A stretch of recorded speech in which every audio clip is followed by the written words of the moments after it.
Okay, this video is about Frank Smith, PhD, academic hero. Frank Smith lived from 1928 to 2020. He was a Harvard-trained psychologist, linguist, teacher, and writer. And the reason why I really like Frank Smith was, I actually started reading him more when I was in my 30s. I really wanted to understand sort of what had happened to myself through my own educational process, how to better teach my kids. And I was always interested in fine-tuning how does a person learn? How do they memorize? And it was sort of like I was confused about what happened in grade school, high school, and college, and I wanted to understand it for my own sake, for the students that I teach, and for my kids' sake. And Frank Smith was helpful. He's written a bunch of books. I've read a bunch of his books. My favorite book of his is Insult to Intelligence. That's his best book. The Book of Learning and Forgetting is also excellent, and he's written other good books too. And he's written a lot about how does a person become a writer and get better at writing. So here's some things Frank Smith has to say. Quotes by Frank Smith. Our club memberships are our identity. The original basis for membership in any club is you are one of us. Only membership in an appropriate club guarantees learning, not time, effort, or irrelevant incentives and rewards. Meaningful learning requires a club atmosphere. That's Frank Smith from Insult to Intelligence, his book. And the reason why that's such a brilliant statement is because you look back on it, think about stuff you did in school. Your teacher would require you have to memorize something and take a test, and then you would forget all of it, literally 100% of it. On the other hand, if you did something because you wanted to, you want to play a sport, like I was a wrestler. I wanted to learn wrestling technique. I was interested in it. It was important if you're going to win the match, and you still remember that the rest of your life. And he makes a big distinction, Frank Smith. We'll come to that, but what he basically says is, if you want to learn something because you're interested in it, you'll remember that, like learning how to play basketball. You still remember from if you haven't played basketball in years, shooting a free throw, a three-pointer, a layup.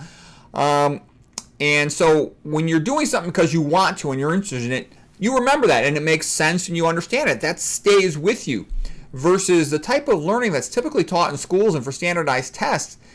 Very little of that sticks and becomes part of us. Okay, so Frank Smith continues. Learning must be meaningful. If we understand, then we learn.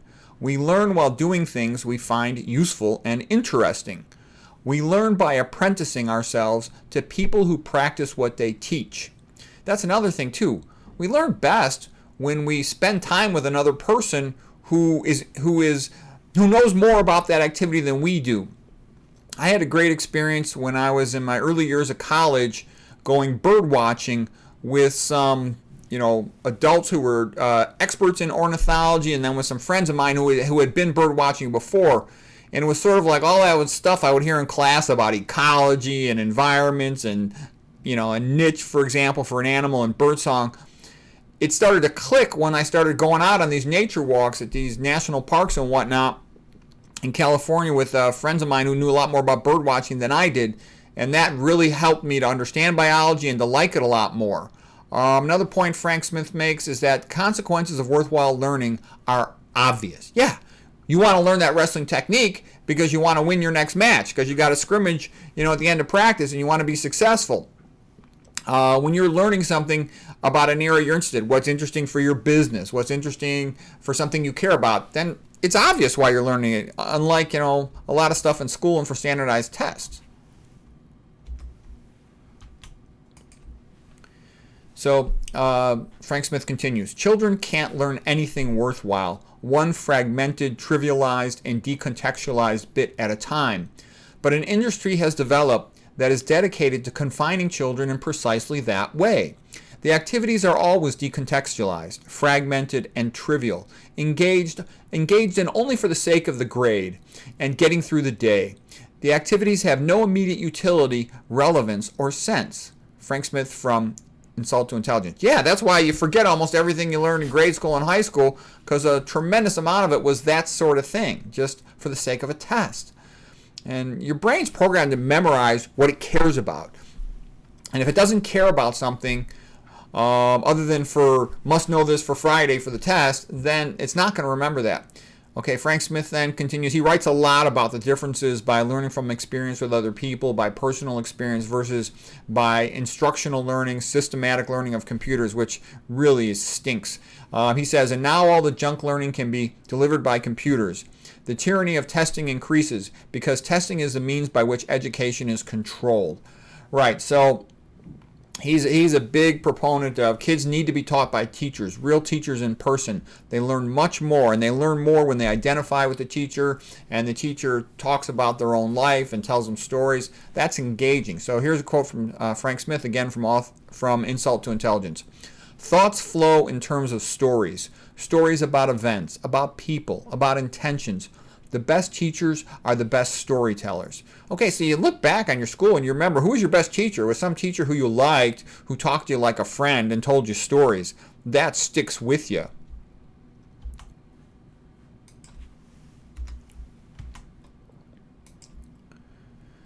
Okay, Frank Smith continues. This is from his book of Learning and Forgetting. Scientists, like all of us, need stories for the things they do. Scientists call their stories theories. They don't want a list of experiments and outcomes, and they don't want massive compilations of data. All of this could overwhelm them. They want a compact summary. They want a theory. Okay, Frank Smith from Reading. Yeah, and that's the key thing. And that's the thing too, like, for learning medical stuff. You want a concept of how do you create a plausible explanation of what's happening in a organ system, disease system, or whatever it might be. That's useful. You can make sense of it. You can navigate that. Okay, Frank Smith continues this from the book of Learning and Forgetting. All learning pivots on who we think we are and who we see ourselves as being capable of becoming. Now that's super important, and that's the other thing too. I've done some tutoring of students, and students will be sent to me, and I'll talk to them about how do you become a better student. And one of the things I really emphasize is you want to not just study biology, you want to think about becoming a biologist. You're not just studying physiology. You want to understand physiology to help yourself, to maybe help a future patient, to help someone in your family. And what I'm saying is when you see yourself as part of the material, or the material being essential to your life, you remember it. For example, whenever I would rotate through something or take a different class, like let's say I'm going through pediatrics, I go, well, maybe I'll be a pediatrician. I'm going through OB-GYN. Well, maybe I'll be an OB-GYN. Whatever it was, I would try to talk myself into saying, maybe I should go into this. And that made me remember the material a lot better. If only, think about it, a lot of people tell you, like for training doctors, they really start to learn when they do their residency because they're engaged in the material and they're interacting with people who do it for a living. If only we could encourage students to read more, it would take care of many of their problems in school. Yeah, any kid that reads just gets better at almost everything in school. The other thing about reading for kids, and I screwed up on this originally with my own kids, is I would try to buy them books to read, and they virtually never read anything I bought for them. But then later on, if I go to the library with them, go to the bookstore with them, or eventually just let them search for their own book to buy online or something, if the kid would choose the book themselves, they would almost always read it. Versus if I chose the book for the kid, they would almost never read it. So that's a big part of getting a kid to read something, is they have to want to read it. And there's been teachers in school, like one of them, I forget her name off the top of my head, but her book was called The Book Whisperer. And this was a 6th grade teacher. What she did is she just had lots of bookshelves in her classroom, and her kids were famous for reading like 60 books a year. You go to some regular class where the kids are forced to read something, they'll read 3 books the entire year, and it's painful. Versus if the children are just allowed to do independent reading, and she has them give a brief book report, and the kid summarizes the book as a review in front of the other kids. She said her kids would read an average, I think it was 62 books per year. The name of it was definitely called The Book. I think her name was Donalyn Miller. That's it. And the reason I say that is it's incredibly great results, and our kids were fantastic academic performers, if you will. So people learn tremendously better when they are interested in it, when they choose it. Then it's an experience. You get a book and you're excited to see what it turns out to be. That's a fun thing versus being forced to do something you don't want to. That's not good. Okay, if you want your child to grow up to be like a particular kind of person, you need to put that child in the company of that person. Yeah, if you want your kid to be a good wrestler, get him around good wrestlers, good wrestling coaches. If you want him to be a scholar, get him around a good scholar. Frank Smith continues. This is from the Book of Learning and Forgetting. What is still called grouping students by age and ability really means segregating them according to inexperience and inability, as if the aim were to make it impossible for students to help or to learn from each other. This puts an enormous burden on the teacher, who becomes totally responsible for teaching 20 or 30 relatively helpless pupils, unable to depend on any of the others to help them. So what she's saying is, when you put all the kids together that are the same age, they're all equally ignorant and they can't help each other at all. And what I've seen also, when you put a bunch of kids together the same age, they stop caring about learning. They care about popularity and forming their own popular clique. So that's why kids do a lot better when there's not so many of them and they're around an older person who can teach them something, somebody who knows something different. I actually think they should bring into schools experts, people who can talk about stuff from life that could really help kids. And send them out to do internships and stuff. John Taylor Gatto was real big on that. Send the kid to, the kid's interested in architecture, let them spend some time with an architect.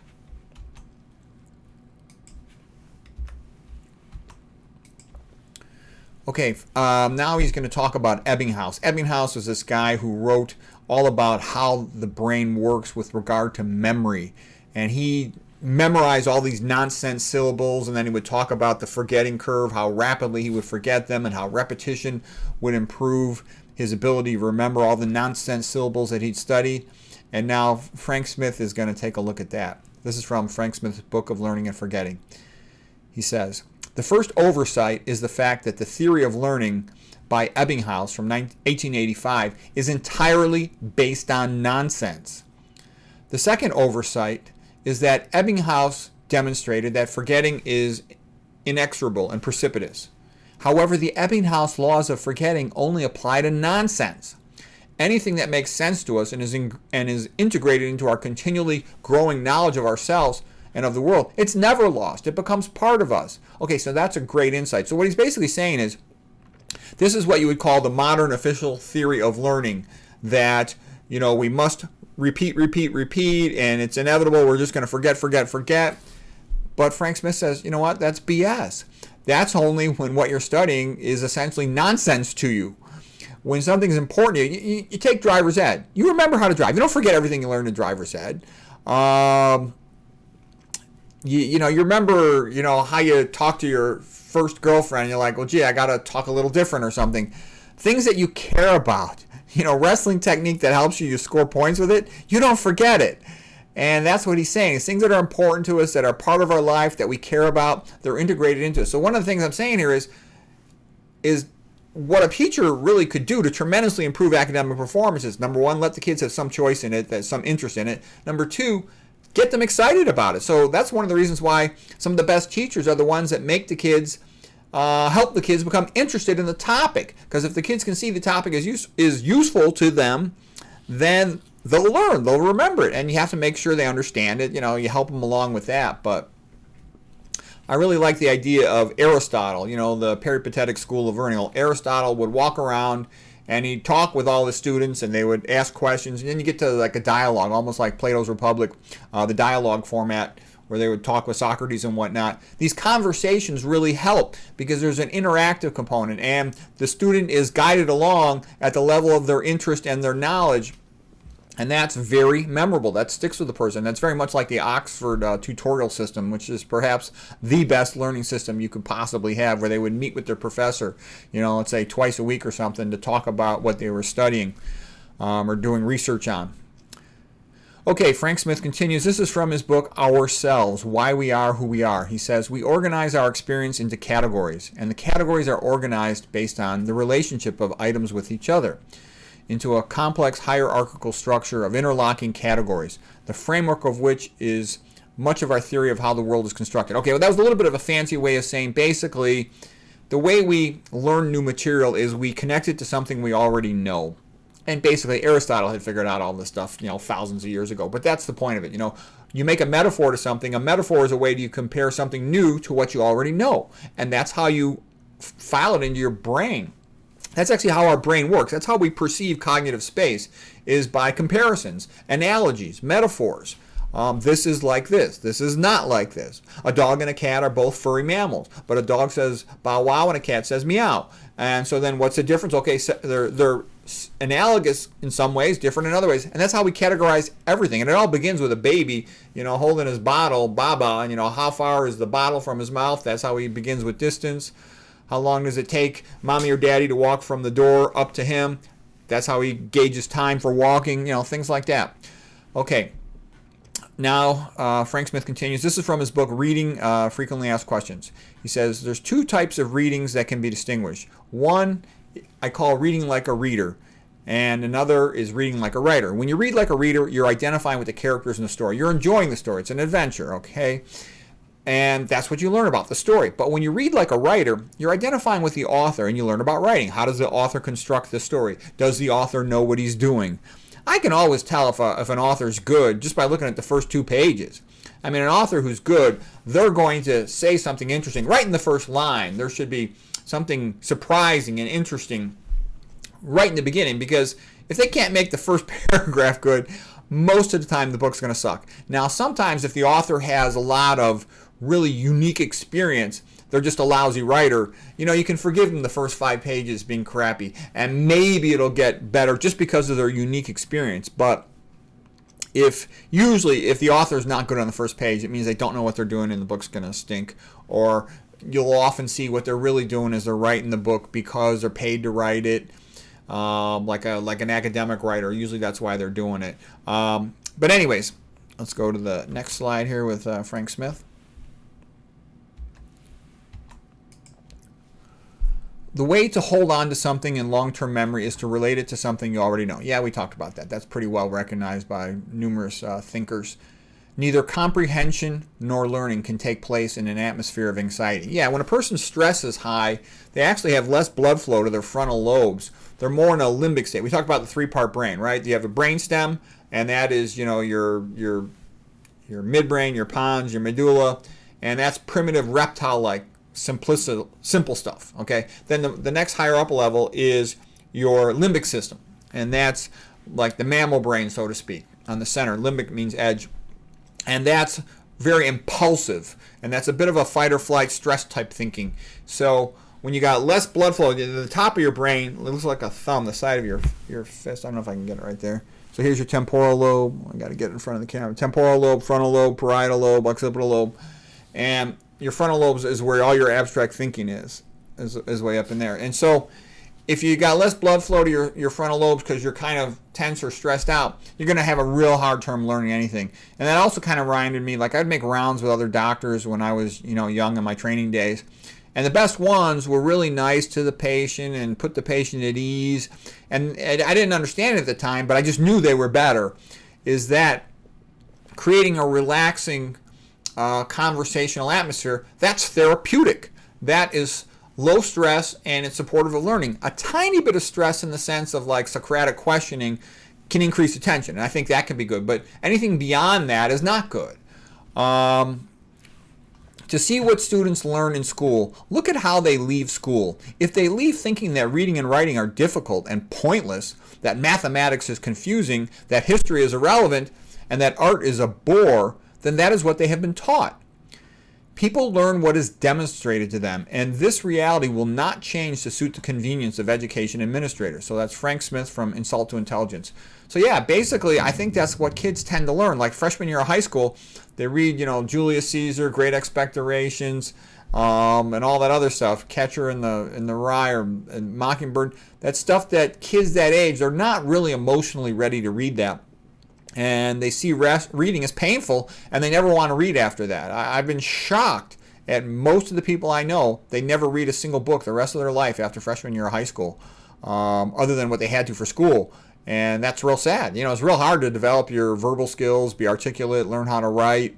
Because I've seen how some people write. It's rare that people know how to write well. And I think that having the experience of reading, you get a lot better writing. And also learning to just go with what you feel. If a person writes what they feel, like what they would say, a conversation, they will write well. They will communicate their thoughts effectively. Anyways, learning always involves feelings. We remember how we feel when we learn.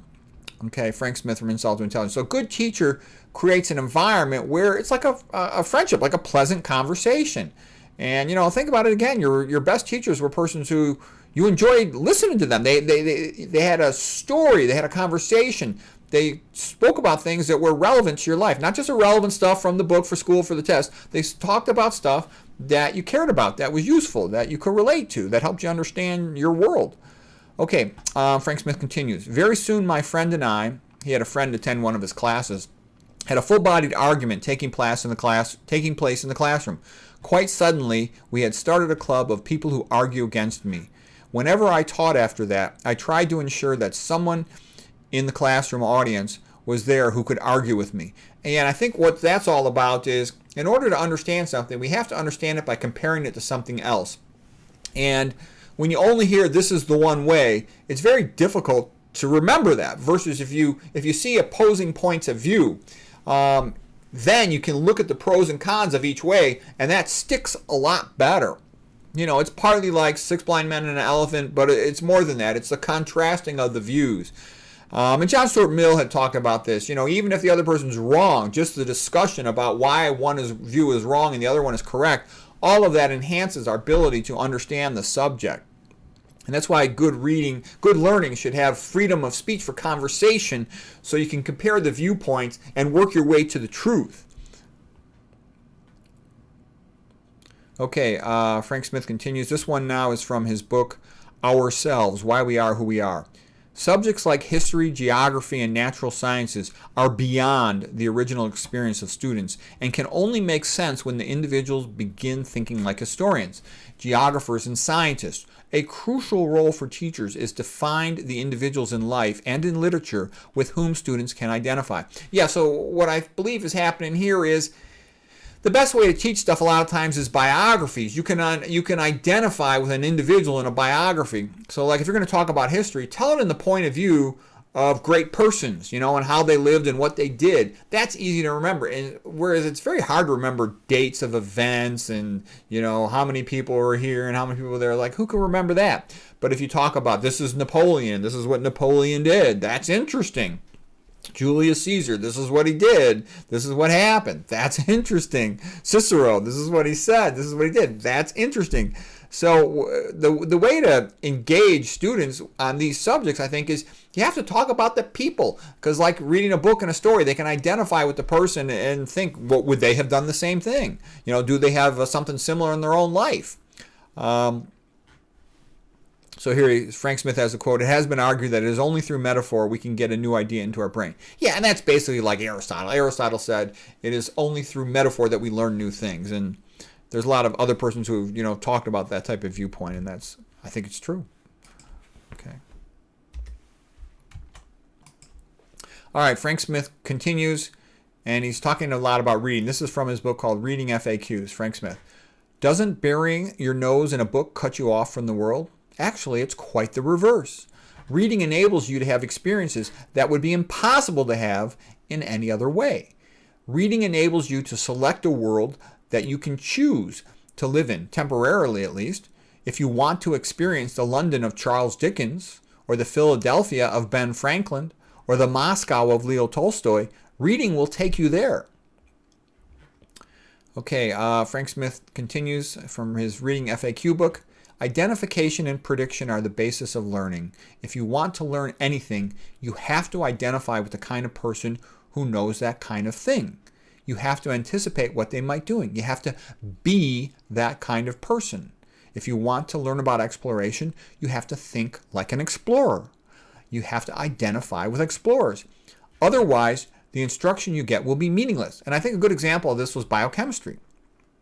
Biochemistry for me at first was kind of scary, but then when I talked to some people that were interested in it and I saw it in a different way, like I started out, when I got that idea into my mind, biochemistry is the language of God, if you want, that he uses to write the book of life, and if you want to understand life and biology and physiology and medicine, you have to understand the language which is biochemistry. And that got me so excited about biochemistry that I fell in love with biochemistry. And for any subject, if you have that feeling like this is good, this is cool, or this is something I really wish I could be a part of, then you'll just suck up that information very quickly. And so it's like, for example, I've seen people who would not really be that good academically, come to another country and they'll just learn that language so fast. And then I've seen other people who might be great academically, but they're only doing something because they have to, or for school, or for a grade, and they forget everything in that field. So what am I talking about? I've seen people come to the United States, and I've talked to them personally, and they told me their story. They said they really wanted to learn English, and all they did nonstop was ask other people questions. How do you say this? How do you say this? How do you say this? How do you say this? Driving all their friends and family crazy, and they will learn English very fastly. Within 3 months, they're conversational, okay? Versus you can have somebody with an IQ off the charts who majors in Spanish in college, straight A's all the way through, not speak Spanish because they're just jumping through hoops, doing grammars and taking tests. But somebody who really wants to converse, they learn how to converse pretty fast, just like a baby. Their grammar might not be good, but they'll learn the language. And I've seen the same thing in sports, like in wrestling. You'll get some guy who really, he's maybe not good at anything else, but he really wants to be a wrestler. And he's just has such an intensity of interest. I got that quote from a viewer, intensity of interest. It's the perfect quote. That rapidly accelerates his ability to learn. So that's where it's at. And if the teacher can create intensity of interest and make it with clear, understandable stories, learning will happen very fast. And so for whatever the subject is, they have to make it relevant in a story form or a biography or whatever it takes to get students to learn. Otherwise, a lot of academic time is like waste of time in school. Think how much you forgot from high school and grade school. Okay. Frank Smith says everyone likes stories, and absence of stories is boring. And why are stories so important? Because stories help us to make sense of the world. We see our life as a story. Without a story, we have confusion. Even facts, whatever they might be, they make no sense unless they're embedded in a story. Okay, Frank Smith continues. A third grade teacher analyzed the vocabularies of her students and found they were learning about 27 new words per day. The students were learning these words not because of the class, but instead of the class. The students would often rapidly forget the vocabulary words that were taught in class. They didn't acquire their vocabulary words by studying hard for class. They acquired their words just by living their lives. By the age of 6 years old, children have a vocabulary of 14,000 words. Since birth, children learn vocabulary words at a rate of about 2,000 per year. High school students, on average, learn about 3,400 words per year. The lowest level students learn about 1,500 words per year. But the highest level high school students are learning about 8,500 words per year. What's the difference? Why do some high school students learn as few as 1,500 words a year, while others are learning around 8,500? And here's the answer. The difference is reading, keeping the company of books. Okay, so that's an extraordinarily important point. If a person likes to read, they just acquire these big vocabularies. They just become good at writing. They become good at spelling. They just get good at everything to do with verbal skills and verbal intelligence for academics. Verbal skills like the most important thing for academics in school because most things all revolve around that. Sort of mathematical knowledge is sort of a separate thing. And, math can be good for some stuff, but math is pretty much overrated, I'm a triple boarded high-tech doctor. I don't use any math that I didn't know by 4th grade. All this verbal stuff, I use it all day long every day. And what I'm basically saying is there should be a lot more emphasis in school on reading and conversation and how to develop, and debate. That would be useful to these kids. And, of course, there's tons of things they ought to be learning in school, how to manage money, how to start a business, all this stuff. But what I'm saying is kids should be taught sort of the love of learning, if you will, the love of reading, and they would just do so much better academically. Okay, Frank Smith continues. You learn to read by reading. If you read a lot, your reading ability increases. Readers tend to be better writers and have better academic skills. The classic view of learning is that you learn from the company you keep. You become like the people you spend time with. You learn to be like the people around you. The way we identify ourselves is at the core of it all. Yeah, that's totally right. If you hang around with wrestlers, you learn about wrestling. If you hang around with scholars, you learn about being a scholar. This is the way our identity is established. We know, this is Frank Smith continued, we know who we are, and other people know who we are from the clubs, formal and informal, with which we associate ourselves, from the company we keep. All learning pivots on who we think we are. All learning pivots on who we think we are. Yeah, I think that's an important point. So learning isn't just something you memorize and take a test on. It's part of your identity. And you help a person recognize that it's part of their identity. They'll learn it better. And it also matters what we see ourselves capable of becoming. And that's why that self-image idea of I'm going to someday be really good at whatever it is, psychology or something, that's a big part of learning psychology well. If you see yourself as a future psychologist or as a future expert on psychology, you'll learn psychology well. If you see it as just a hassle for the test on Friday, you'll forget everything. Learning is a byproduct of the establishment of an identity. Yeah, that's why the philosophy of identity in the individual is so important to becoming a really good student and just a knowledgeable person on that subject. The second advantage of any club is that once you are a member and discover what activities are available to you, the more experienced members in the club help you to do those things that interest you. They help you. Helping to understand is the most important part. The basic requirement of effortless and essentially error-free learning from what others do is understanding what they are doing. And that's Frank Smith from the book of Learning and Forgetting.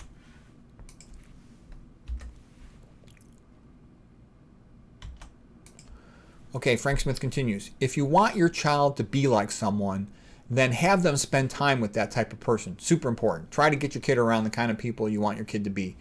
We learn from apprenticeship, from mentoring. What you learn in this way is almost impossible to forget. Learning from apprenticeship is almost effortless.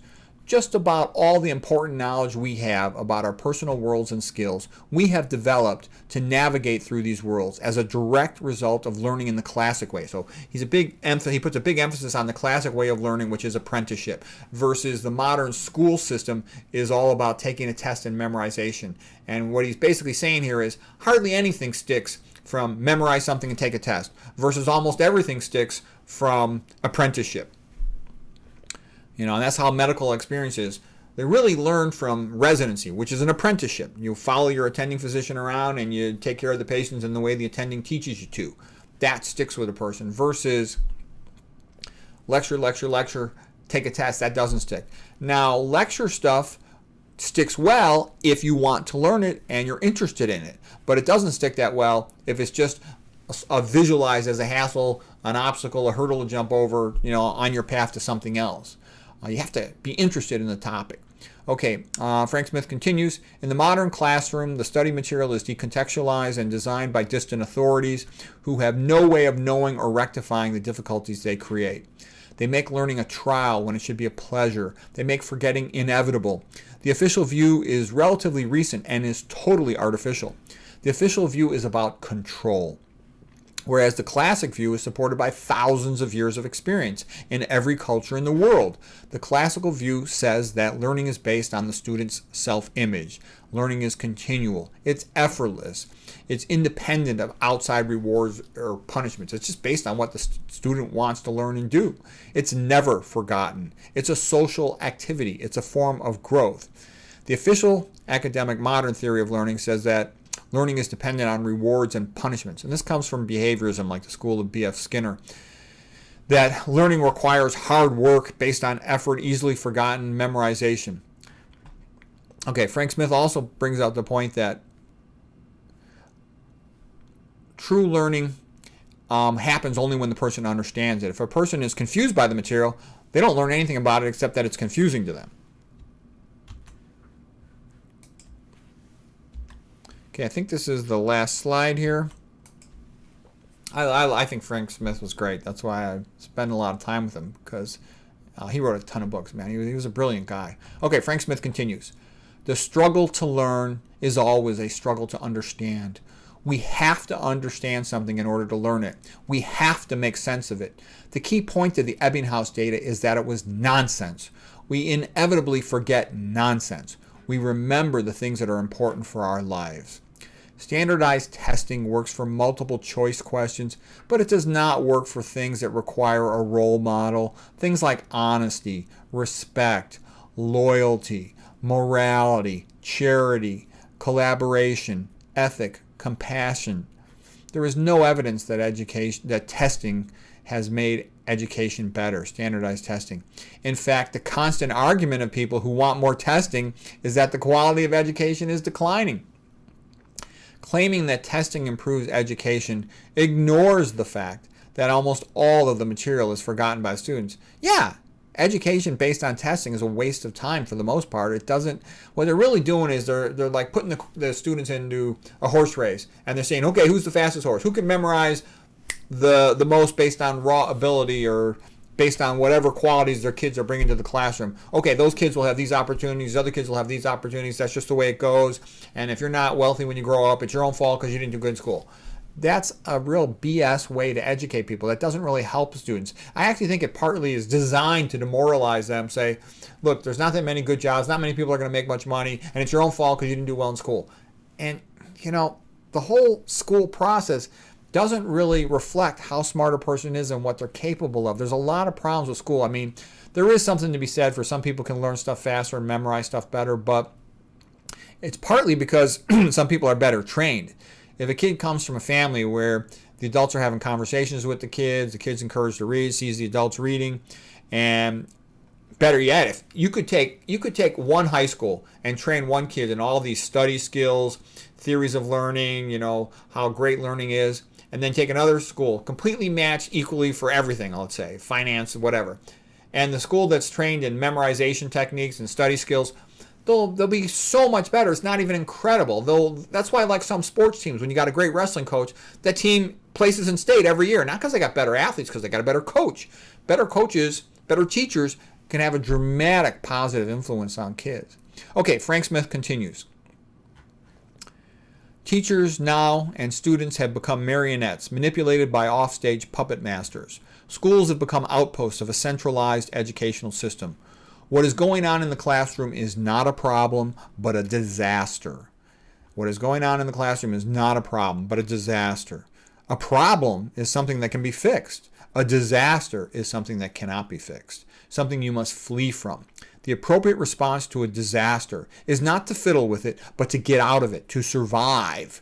The only way for teachers and students to survive the current system is to stop trying to save the system and start trying to save themselves. Frank Smith. So, yeah, I mean, that's a good point there. The public school system was pretty bad when I was a young guy. Yes, there's a lot of great individual teachers who are very nice, thoughtful, smart, and who really want to help the kids. Yes, they are there, and I've met them, and I like them. But the system itself is actually, I think, designed to make the kids minimum wage, conformists, poor, uninterested in education, incurious, functionally illiterate, and it doesn't help them. So that's why I think, you know, private schools are a lot better than public, and homeschooling's by far better than either one of those. Anyways, I thought Frank Smith was interesting. Hopefully that was interesting to you.